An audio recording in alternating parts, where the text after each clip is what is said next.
Բարև ձեզ, սիրելի հայրենակիցներ, հարգելի գործընկերներ։ Իսկապես կարող եմ մեկ հանգամանք ընդգծել, քանի որ բացահայտվել է նաև, որ պետք է իմ թեկնածությունը որպես ազգային ժողովի նախագահի տեղակալի ևս քննարկվի,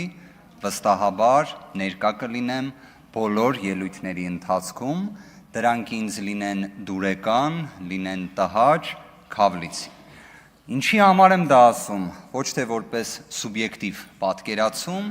այլ որպես ազգային ժողովի, որպես ինստիտուտի նկատմամբ վերաբերմունքի ընդգծում։ Հետաքրքիր հանգամանք է, չէ՞, մենք խորհրդարանական կառավարման համակարգը որպես մոդել որդեգրած երկիր ենք, եւ այդ իմաստով այս ամբիոնը, այս նիստերի դահլիճը ամենամեծ պատասխանատվությունը պետք է կրի։ Անկեղծորեն եմ ասում, վերջին 4 տարիներին ես այդ աստիճան ուշադրությամբ չեմ հետևել ազգային ժողովի աշխատանքներին, ինչպես վերջին օրերին։ Երևի թե նկատած կլինեք, ուժեղ Հայաստան խմբակցությունը բոլոր ելույթների ընթացքում ներկա է ազգային ժողովի նիստերի դահլիճում։ Դրանով ինչ ենք ուզում մեր հանրությանը, մեր հայրենակիցներին փոխանցել։ Սա ի դեպ հենց օբյեկտիվորեն գաղտնազերծեմ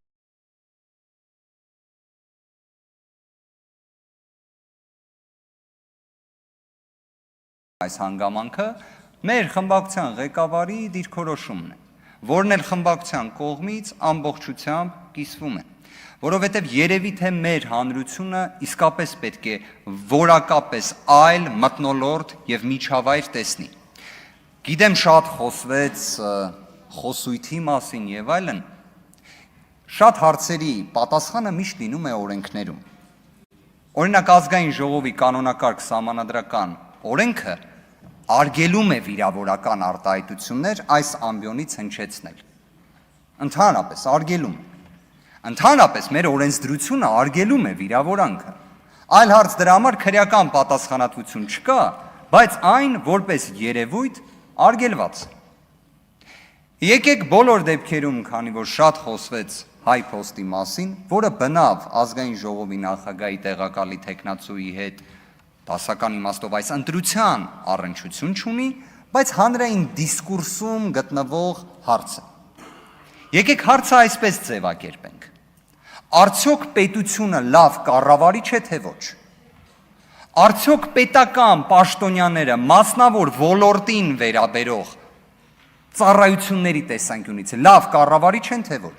Միջազգային փորձը օրինակ այս հարցին ուղիղ պատասխան է տվել, որ ոչ, լավ կառավարիչ չէ։ Ավելին, միջազգային փորձը ասում է, որ այդ ամենից իրապես կոմունիզմի կամ կարմիր գույնի մշակույթի հոտն է գալիս։ Հիմա ոնց է ստացվում, որ Հայաստանի Հանրապետությունը սրընթաց այդ ուղղությամբ է գնում։ Կամ կառավարիչներ են նշանակվում պետության կողմից, կամ պետությունը փայատեր է դառնում հիմնարկներում։ Այս մոդելը որտեղից է վերցվել, օրինակ ասում են, չէ, միջազգային լավագույն փորձն, international best practice,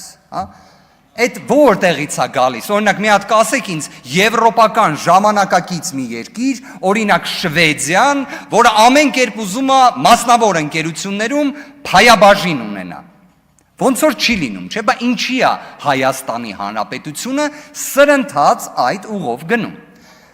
Կարծես թե պատգամավորներից մեկը մի դիրքորոշում ներկայացրեց, ասեց, բա հայ փոստը ի վերջո պետության սեփականությունն է, հետևաբար ծառայությունները պետք է լինեն շատ լավը, հետևաբար վարձատրությունն էլ պետք է լինի շատ բարձր։ Այս ֆորմուլան շատ հետաքրքիր է, իրականությանն էլ մոտ ի դեպ։ Իսկ ասեք ինձ կառավարիչներին ներկայացվող պահանջները որոնք են, չափորոշիչները որոնք են։ Օրինակ ազգային ժողովի падգամավոր կարող է լինել X, Y պահանջներին համապատասխանող անձը։ Իսկ ասեք այդ պետության լավ որակյալ ծառայություն եւ բարձր վարձատրություն ենթադրող անձանց նշանակման չափանիշը որն է։ Եթե անկեղծ լինենք հարգելի գործընկերներ մեր հայրենակիցների հետ, դուք այլևս վերջին տարիներին բացահայտել եք դրա չափանիշը։ Դա մեկն է։ Քաղաքացիական պայմանագրի անդամ լինելը կամ փոխկապակցված լինելը։ Ես հասկանում եմ ձեր գործընկերն է, բայց խնդրում եմ ասեք, Ռոմանոս Պետրոսյանի ի վերջո մասնագիտական կարիերայի տեսանկյունից որն էր այն չափորոշիչը, ըստ որի դուք գնահատեցիք, որ հենց ինքը կարող է լինել լավագույն կառավարիչը հեծի։ Դեռ ի վերջո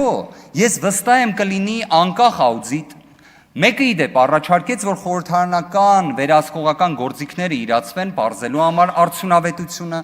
բա որ պարզվի արդյունավետությունը լավը չէ, այդ ժամանակ ինչ ենք ասելու, իդեպ դուք ինչ եք ասելու, բայց ինչ-որ իմաստով մենք ինչ ենք ասելու, որովհետև այդ ամենից տուժողը մեր հասարակությունն է։ Մեկ հանգամանքի ուզում եմ անպայման անդրադառնամ, քանի որ կրկին ընտրությունների հետ կապված հարցերը շատ է քննարկվում, ես հասկանում եմ, նորմալ է, երևի թե եթե իշխանության դիրքերից ես նայում, երբ կասկածի տակ է դրվում ընտրությունների լեգիտիմությունը, դուք ամեն կերպ դա պետք է պաշտպանեք։ Այսինքն, եթե դատարանի անալոգիան անենք, այստեղ կարելի ասել հայցվորի կամ պատասխանողի դիրքերից հանդես գալու իրավիճակն է լինում։ Բայց այստեղ վեճ չունենք իրար հետ։ Տեսեք, օրինակ մեկը որպես ճշմարտության աղբյուր հղում տվեց Դանիել Իոնիսյանին։ Մեկն էլ ասեց, որ այ օրինակ քաղաքացիական պայմանագիր խմբակցությունից պատգամավորներից մեկը ամեն կերպ ասում էր, որ այդ ընտրատեղամասի արդյունքները հանգարց անվավեր չճանաչեք։ Հա? Մենք ինչ ենք ասում, անվավեր ճանաչեք, դրան հետևանք կա, այն է ըստ ընտրական օրենսգրքի վերաքվյարկություն, բայց օրենսգրքի պահանջը չկատարվեց, գիտեք ինչի չկատարվեց, որովհետև նախկինում քաղաքացիական պայմանագիր կուսակցության հիմնադիր անդամ պարոն Վահագն Հովակիմյանը գտավ, որ դա պետք է չանել։ Իդեպ օրենսգրքով սևը սպիտակի գրված, վարչական դատարանի օրինական ուժի մեջ մտած վճռով գրված, այդ ամենը պարոն Վահագն Հովակիմյանը գտավ, որ պետք է չարվի։ Նայեք, անվավեր չէր ճանաչվում, ստեղ կար եւս մեկ խմբակցություն։ Անվավեր ճանաչվում էր, լինում էր վերաքվյարկություն, բայց ըստ պարոն Հովակիմյանի դա լինելու էր տակտիկական քվյարկություն, որի արդյունքում լինելու էր մեկ այլ խմբակցություն եւ մեկ խմբակցություն չէր ունենալու 3/5-ը։ Հիմա այս ռեբուսը ոնց նայում ենք, հարգելի գործընկերներ, սիրելի հայրենակիցներ, շահում է մեկ ուժ, եւ այդ մեկ ուժը քաղաքացիական պայմանագիրն է։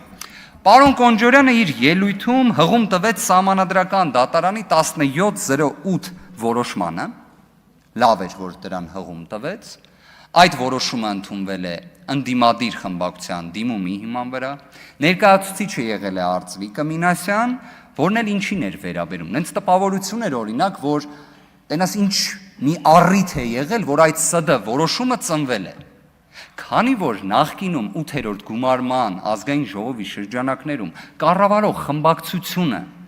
փաստացի խոչընդոտել է ընդդիմադիրներին վերապահված մշտական հանձնաժողովների նախագահների փոխնախագահների,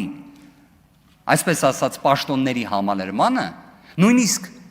հակասահմանադրական ճանապարհով փոխնախագահ էր նշանակել, ՍԴ որոշումը դրա մասին էր։ Ու դա պարոն Կոնջորյանը ներկայացնում է լրիվ այլ լույսի ներքո։ Սիրելի հայրենակիցներ, նման իրավիճակների հաճախ ենք հանդիպելու, որ փաստորեն խնդիրը, որը հենց ստեղծել էր իշխանությունը, լրիվ այլ լույսի ներքո ներկայացվում է որպես Սահմանադրական դատարանի որոշում։ Ես չեմ կարող անդրադարձ չկատարել քաղաքական բանտարկյալների հարցերին։ Այո, Հայաստանի Հանրապետությունում կան բազմաթիվ քաղբանտարկյալներ, բայց այս բանաձևին առաջարկում եմ հետևյալ լուծումը։ Ես շատ ուշադիր լսեցի պարոն Ռուբինյանի հոր կալանքի վերաբերյալ հանգամանք։ Գրեթե համոզված եմ, որ այդ կալանքի, թույլ տվեք պնդումն էլ կատարեմ, ապօրինի կալանքի որոշումը կայացրել է մնացական Մարտիրոսյանը։ Պարոն Վարդիվյան, հարցրեցի, ասաց անունը չեմ հիշում, բայց կին էր։ Մնացական Մարտիրոսյանը ոնց որ թե կին չի։ Իդեպ, պարոն Ռուբինյան, ես եկեք ամեն դեպքում իմ վարկածը շարունակեմ, քանի որ այստեղ նստած է պարոն Միքայելյանը, ում վերաբերյալ հաստատ մնացական Մարտիրոսյանը որոշում է կայացրել, վճիռել է կայացրել, որն էլ ի վերջո համարվել է իրավունքի խախտում, դա էլ արձանագրենք։ Մնացական Մարտիրոսյանը, սիրելի հայրենակիցներ, 2018 թվականից հետո ամենից բարձր պաշտոններն է զբաղեցնում դատական համակարգում, ամենից շատ կալանքի որոշումներն է կայացնում Հայաստանում, եւ դուք դրա հետ համերաշխ եք։ Պարոն Ռուբինյան, այստեղ ոչ թե ուզում եմ որևէ կերպ անձնավորեմ, բայց բանաձևը 30 վայրկյանում ընդգծեմ։ Երբ անձը ունենում է հանրային հեղինակություն, իսկ ձեր հայրը զբաղեցրել է ազգային ժողովի նախագահի տեղակալի պաշտոնը, նախկինում երբևէ արատավորված չի եղել, դատարանները այդ դեպքերում պետք է կալանք չկիրառեն։ Իսկ դուք գիտեք վերջին տարիներին այս չափանիշներին բավարարող քանի անձանց են կալանավորել, հարյուրավոր, հիմա էլ կան կալանավորված,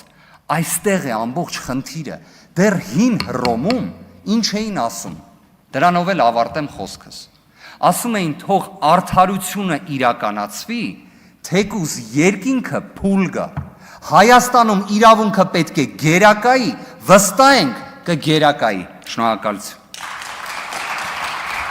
Պարոն Վարդիվանյան, ձեր տունը Շինվինից եք ասում, ոնց որ դուք չէիք Քոչարյանի ցուցակով պատգամավոր, ես էի Քոչարյանի ցուցակով պատգամավոր, դուք էլ մարտի 1-ին դատվում էիք։ Բայց ուզիչ էր, ինչ խոսք։